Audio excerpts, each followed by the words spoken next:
a tremendous amount of stress, and that is still true today. Let me walk through a couple things with you.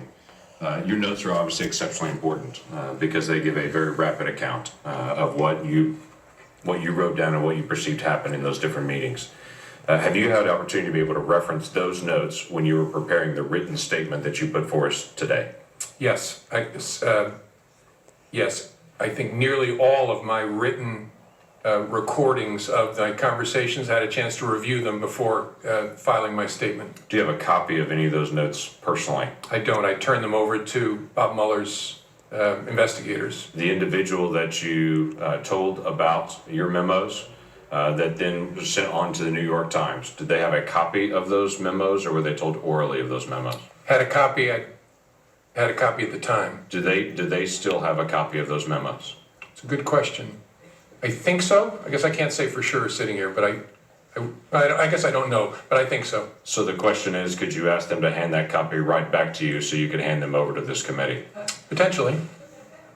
I would like to move that from potential to see if we can ask that question so we can have a copy of those. Obviously, those notes are exceptionally important to us to be able to go through the process so we can continue to get to the facts as we see it. As you know, the written documents are exceptionally important. Yeah. Are there other documents that we need to be aware of that you used in your preparation for your written statement that we should also have that would assist us in helping with this? Not that I'm aware of, no. Past the February the 14th meeting, which is a very important meeting, obviously, as we discuss the conversations here about Michael Flynn. When the president asked you about he hopes that you would let this go, and the conversation back and forth about being a good guy, after that time, did the president ever bring up anything about Michael Flynn again to you? You had multiple other conversations you have documented with the president. No, I don't remember him ever bringing it up again. Did any member of the White House staff ever come to you and talk to you about letting go of the Michael Flynn case or dropping it or anything referring to that? No, nope. Did the Director of National Intelligence come to you and talk to you about that? No. Did anyone from the Attorney General's office, the Department of Justice, ask you about that? No. Did the head of NSA talk to you about that? No.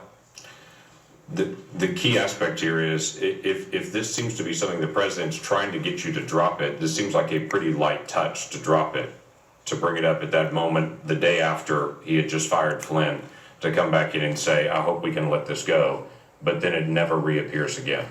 Did it slow down your investigation or any investigation that may or may not be occurring with Michael Flynn? No, although I don't know there are any manifestations, outward manifestations of the investigation between February 14th and when I was fired.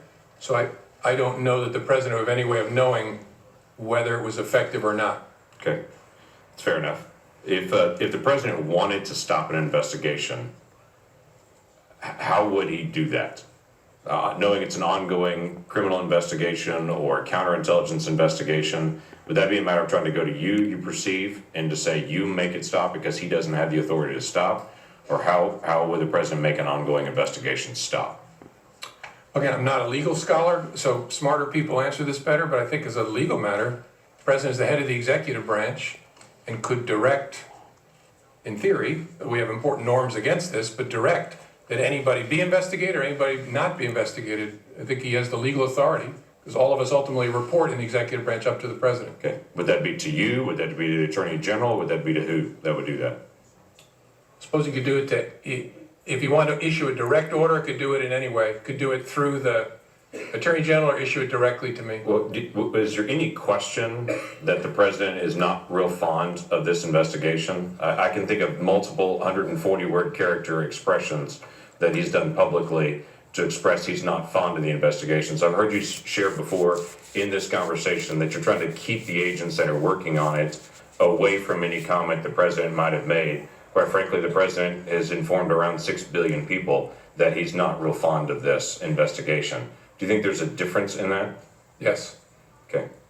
I think there's a big difference in kicking superior officers out of the Oval Office, looking the FBI director in the eye and saying, hope you let this go. I think if the agents, as good as they are, heard the President of the United States did that, there's a real risk of a chilling effect on their work. That's why we kept it so tight. Okay. You had mentioned before about some news stories and news accounts. Without having to go into all the names and the specific times and to be able to dip into all that, have there been news accounts about the Russia investigation, about collusion, about this whole event, or accusations, that as you read the story, you were stunned about how wrong they got the facts? Yes, there have been many, many stories purportedly based on classified information about, well, about lots of stuff, but especially about Russia, that are just dead wrong. I was interested in your comment that you made as well, that the president said to you, if there were some satellite associates of his that did something wrong, it would be good to find that out. That the president seemed to talk to you specifically on March the 30th and say, I'm frustrated that the word is not getting out that I'm not under investigation, but if there are people that are in my circle that are, let's finish the investigation. Is that how you took it as well? Yes, sir, yes.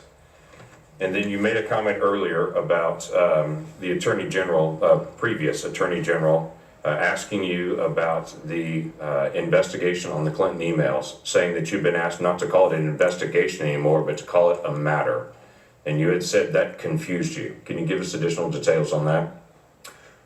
Well, it concerned me because we were at the point where we had refused to confirm the existence, as we typically do, of an investigation for months.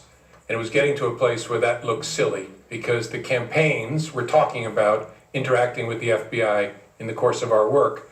The Clinton campaign at the time was using all kinds of euphemisms, security review, matters, things like that for what was going on. We were getting to a place where the Attorney General and I were both going to have to testify and talk publicly about it.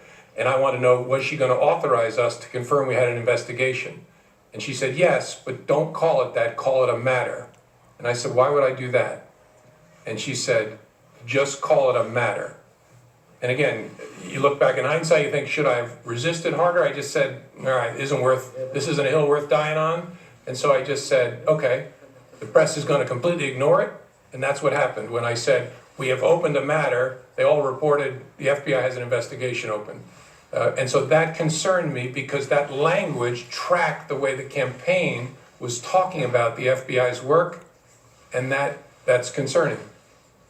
It gave the impression that the campaign was somehow using the same language as the FBI because you were handed the campaign language and told to be able to use the campaign. And again, I don't know whether it was intentional or not, but it gave the impression that the Attorney General was looking to align the way we talked about our work with the way a political campaign was describing the same activity, which was inaccurate. We had a criminal investigation open.